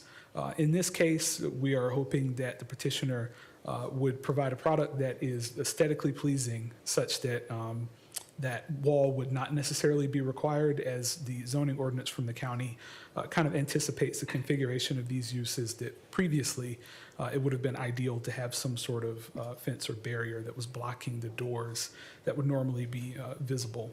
So this is the GDP that is put forth, and it is staff's recommendation that the rezoning be approved based on this particular site plan, which of course this board has the authority to approve in any and all variances. Again, the only variance from standard development requirements being that wall. This is not necessarily a commitment on the part of the petitioner, but it is a concept that was proffered from them for a prior project of a similar nature that they did elsewhere, I believe in Fayetteville, Georgia, or another city named Fayetteville. And so again, it is staff's contention that the proposed development on the site would be more or less consistent with the aesthetics that we're seeing here, both with regard to site design and the facade of the proposed structure. With that, I would like to enter the staff report into the record, and I'd like to add one particular note here. Just this is a site plan that was approved adjoining this site back in 2021 for a map amendment, so that you can see actually at that time this parcel was indicated as BC zoning. When we go back and we look through those records, I do believe that it was likely not intended to be captured in that, but for some reason a subdivision was not submitted at that time to actually make this distinction between the BC zoning and what ultimately is to become townhomes. And so this particular parcel is currently indicated as R313, the multifamily designation, and so that's why it's here before you today. But so that you can get some impression of how future residences will adjoin the use that is being requested for your approval today. With that, I am happy to answer any questions, as staff does recommend approval. Thanks. Is the petitioner here?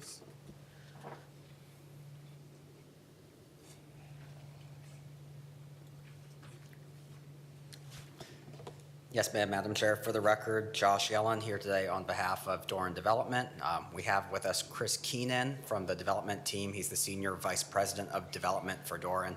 I do apologize. We had John Giordano from Thomas & Hutton but because the meeting was running a little longer, he had to run out to a prior commitment. So I guess I will pretend to be the project engineer as well and do my best to answer any questions you have about it. But we do thank Mr. Morrow and MPC staff for their work on this petition. As has been mentioned, we're on third iteration that's probably been seen by MPC staff, but more so that's been done internally in order to make sure that this project and this product type is a good fit for the area. We know the concerns regarding Ogeechee. We know the concerns regarding traffic. In my estimation, this is probably the lowest impact use that you could potentially put on the site. With the zoning being right or wrong about it being R313, that's a multifamily use that would permit up to 26 multifamily units on this site right now by right. 26 multifamily units generate far more traffic than a modern self-storage mini warehouse facility. If the site were to be BC, the business commercial, and you put in a retail center here or any sort of other commercial use, all of those uses generate higher traffic than self-storage mini warehouse. The gas station across the street from us generates self-storage mini warehouse. Unlike many of the other sites that you see up and down Highway 17 on Ogeechee, we have access. We're not proposing a new curb cut. That access is in place.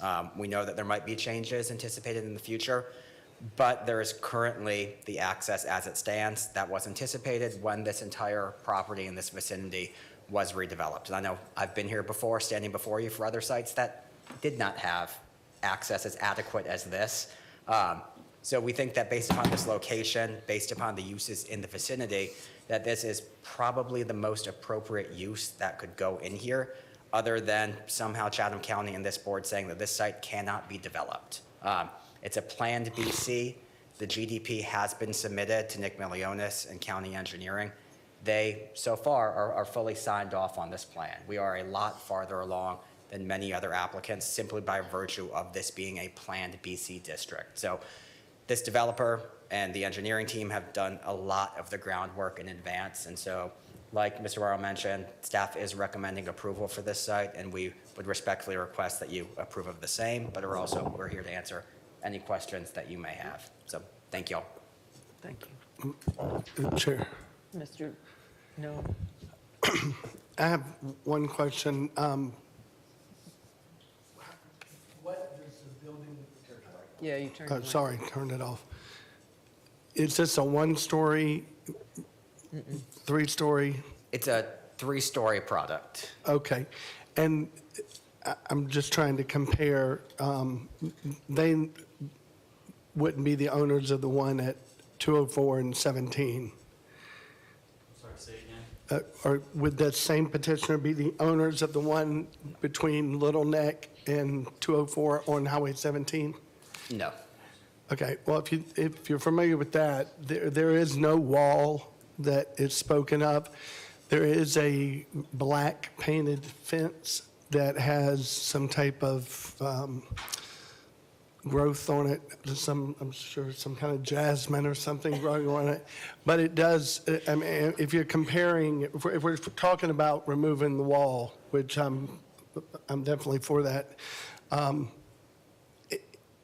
I would much rather see a black fence with some type of vegetation on it. And if staff could pull that up and Google map it and show everyone to give them an example of, instead of a block wall. Right. When I think of a block wall, I think of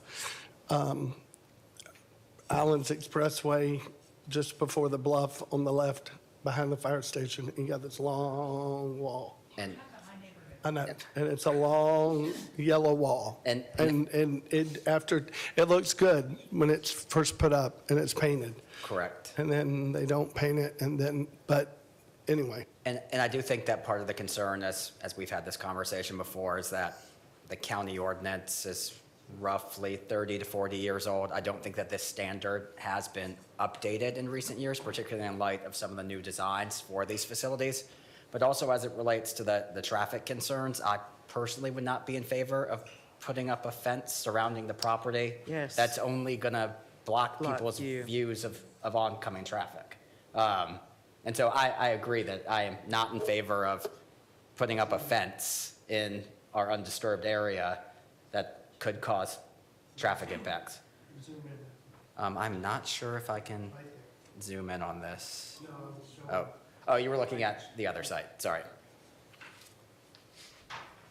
You know, I drive by here every But I day. think it's very comparable in size. Height and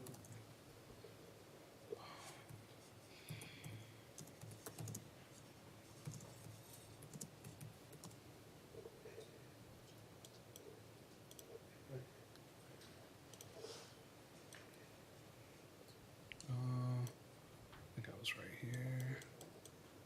There we go. That doesn't have any growth on it. it does, well, if you look further Not in that picture. but it has, anyway, that was the idea, I was, instead of a block wall, Not particularly attractive either. So I just had a question. I know, Mr. Murray, you mentioned that we're hoping for the building to look attractive, but is there anything that requires it to look like the example that was shown? I think that's an appropriate question for the board to ask the petitioner. Petitioner, is there anything that's going to, Mr. Yellen, is there anything that's going to guarantee us that we're going to get a nice-looking product? I'm going to pull up Mr. Keenan from the development team so we can talk about the product types that they actually do develop around the area. Hi there, my name's Chris Keenan. I'm Senior Vice President, Doran Development, and pleasure to be here.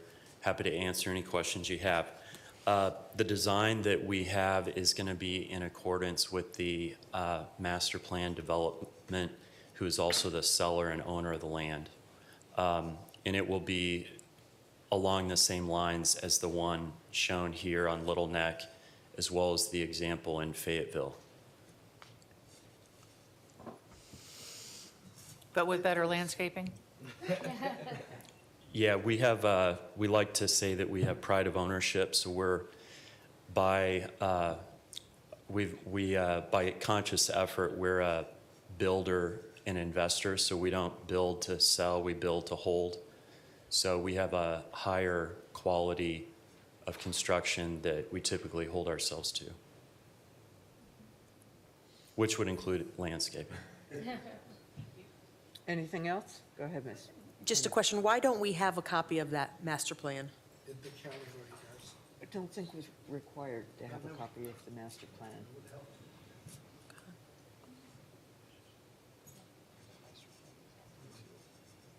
Anything else? A question for the, Josh. You did say that. The engineer? The engineering still, yeah, Mr. Engineer. You said that Chatham County Engineering had a copy of all of that? Correct, and so. Do you have that, Yeah. the picture of whatever? These items were all submitted as part of the applicant's package. So what's in here is what they have? Yes. There's nothing else, extra? Thank you. All right, anything else? Is there anyone in the public who'd like to speak on this item? Nobody online? There's Mr. John, who's the engineer. Oh, John Giordano? Yeah. He's multitasking, but I'm not sure we need him. And he should focus on driving, so. Tell him his engineer did fine.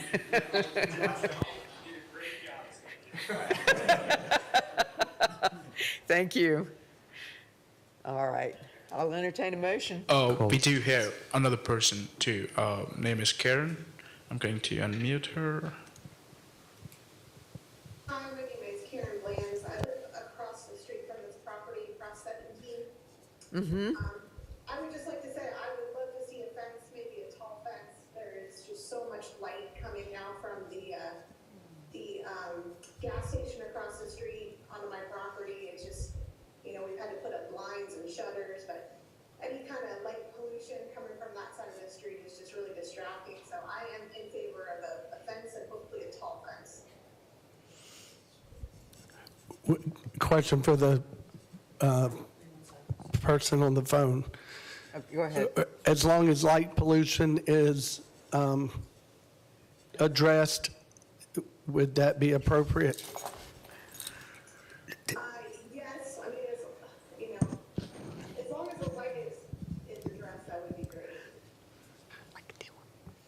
Thank you. Yes.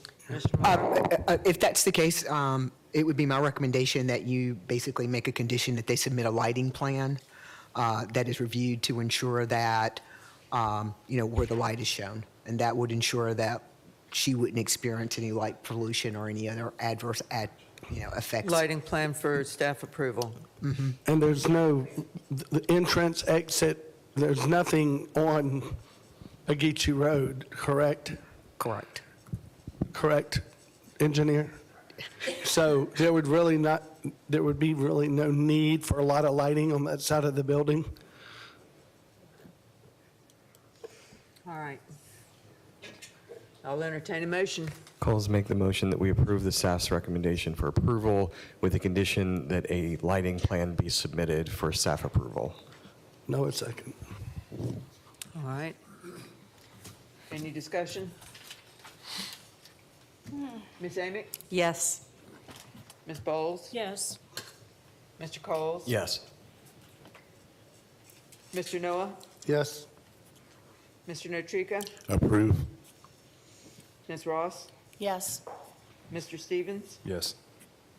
Mr. Woody? Yes. I too say yes. Motion approved.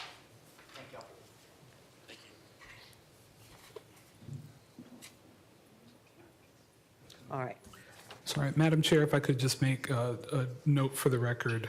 What you're seeing on the screen are the development standards for use 107B, which is a self-storage mini warehouse in the Chatham County zoning ordinance.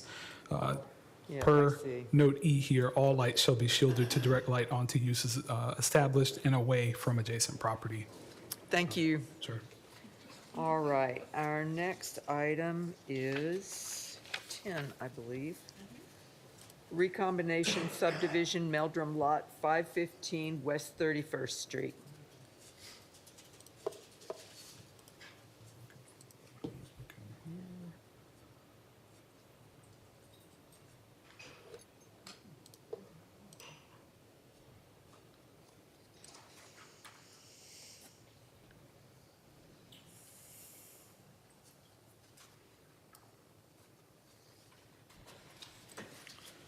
Okay, my apologies. I'm trying to get rid of the things that we don't need. This is another petition that has come before this board previously, and it was requested to be continued in order to permit the petitioner some time to consult with the tax assessor's office. At our last meeting, the petitioner, in essence, made the claim that he wished to administratively combine these lots for the purpose of, in essence, getting fewer tax bills. Since that time, staff has come to the understanding, based on working with a representative, Mr. Paul Kemp, from the tax assessor's office, that their administrative recombination their administrative recombination process is not for this purpose. They are able to, in essence, reestablish lots that have been previously approved, but based on our conclusion, the conclusion of our conversations with them, it's our understanding that administratively recombining for a new configuration such as that was proposed in this recombination, that is not something that they would be able to assist the petitioner with. And so for that purpose, this is actually an application that is typically approved at staff level. This is a recombination plat of several lots into one. And so while staff generally has, it's within staff's purview to approve such a request, I felt it appropriate to send this to the board for your determination, being that MPC has, in essence, authority or jurisdiction over subdivisions. So just for finality, in essence, I wanted to present the facts to the board and allow you all to make a determination. And so what you see here, this is the subject parcel, the subject parcels. Right here at the end of my cursor, you can see commercial structures. These are two of the parcels that are, well, actually, it's this one right here. You can see this commercial structure right here. And the recombination would encompass these residences that are right here along 32nd Street, as well as those that are coming over to 31st Street. So this is a request, in essence, to combine all of these parcels that contain some vacant, some commercial structure, some residences, right? Just to give you some context, again, we are in Cuyler Brownville near the intersection of MLK and West Anderson. And this is the proposed recombination plat that was submitted. You can see that long structure right here. That's the commercial structure, and the petitioner wants to combine all of these. I went a little bit far, but there's a residence here. And so all of these containing dissimilar uses and zonings were requested to be recombined into one PIN. And the issue with that, in essence, is that it is unlikely that the petitioner is going to present a plan for future development of this proposed parcel that would meet all of the development standards for each of the unique zoning districts that are present on the parcel.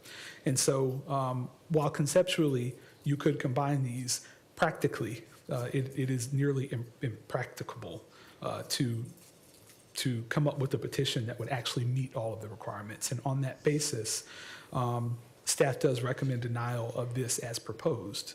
Now, what I can say is that in looking at the future land use map for these parcels, they are designated for traditional commercial use.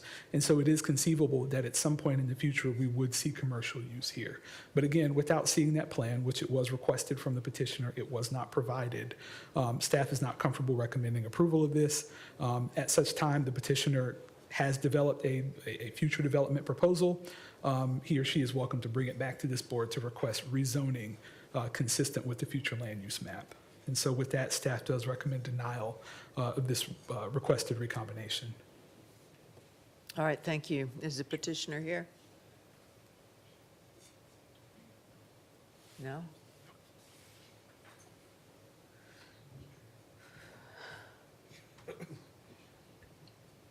We can either deny it or continue it. Is there anyone here for the public comment? Mr. Hunsrucker.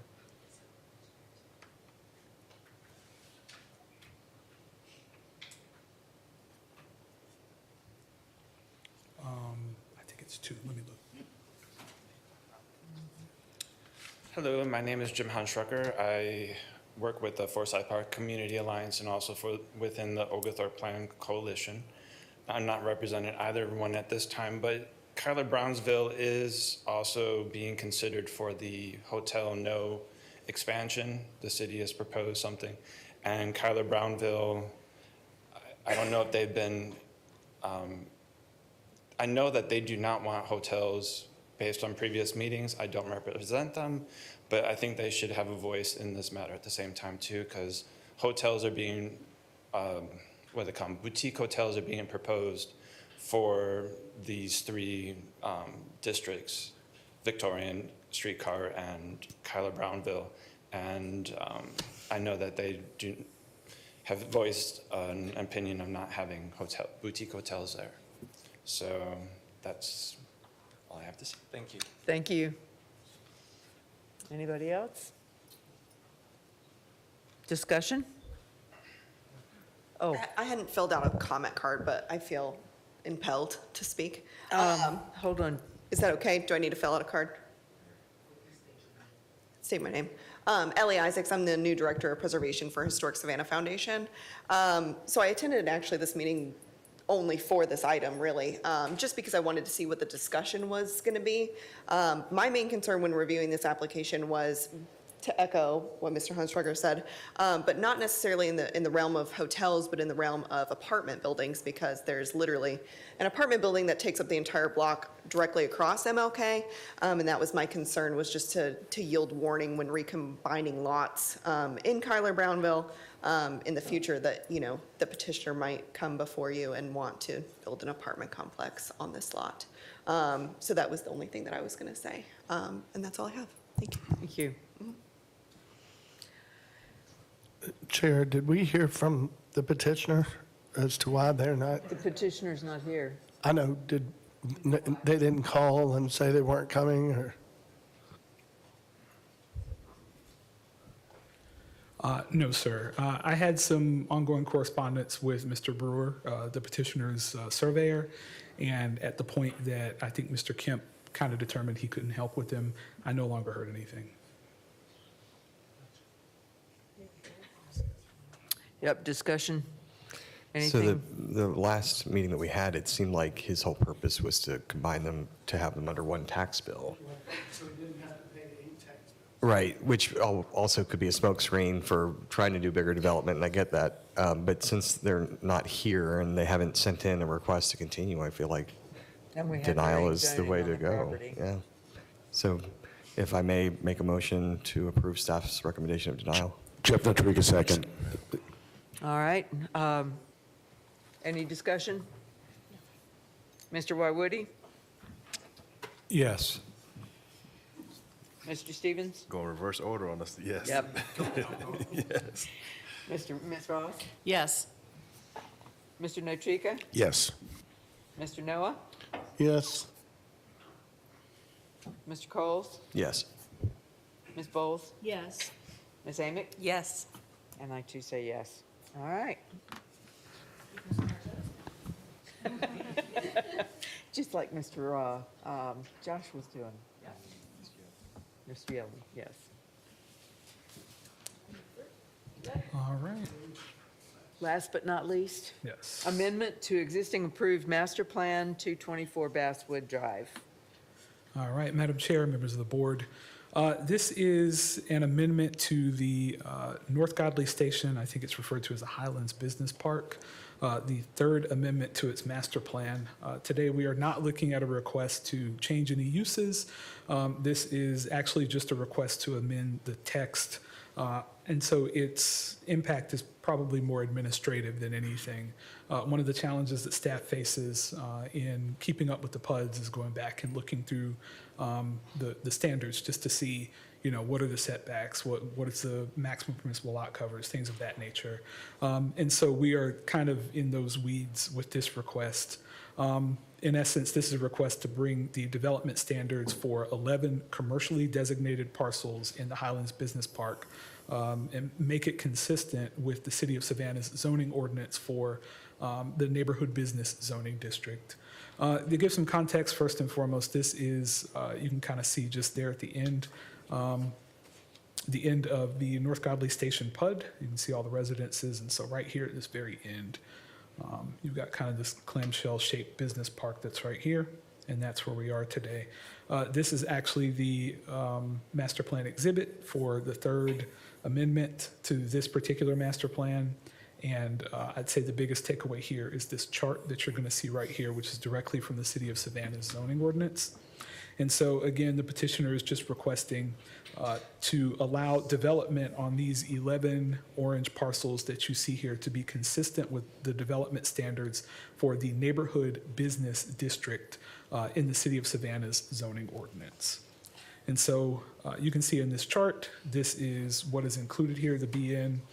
These are going to be the relevant setbacks.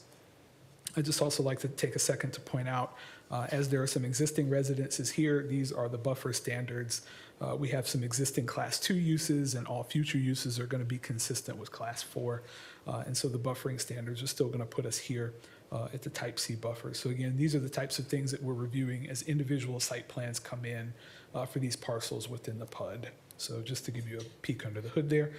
For those things I didn't discuss, I'd like to enter the staff report into the record. And with that, staff does recommend approval of this request to apply the BN district development standards to the 11 parcels identified. I'm happy to answer any questions. All right, thank you. Is the petitioner here? Yes.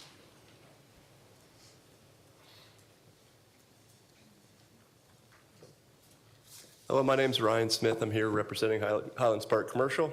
Say hello to a few familiar faces I haven't seen in a while. This is the last item, so I won't take a bunch of time. I'm here to answer any questions.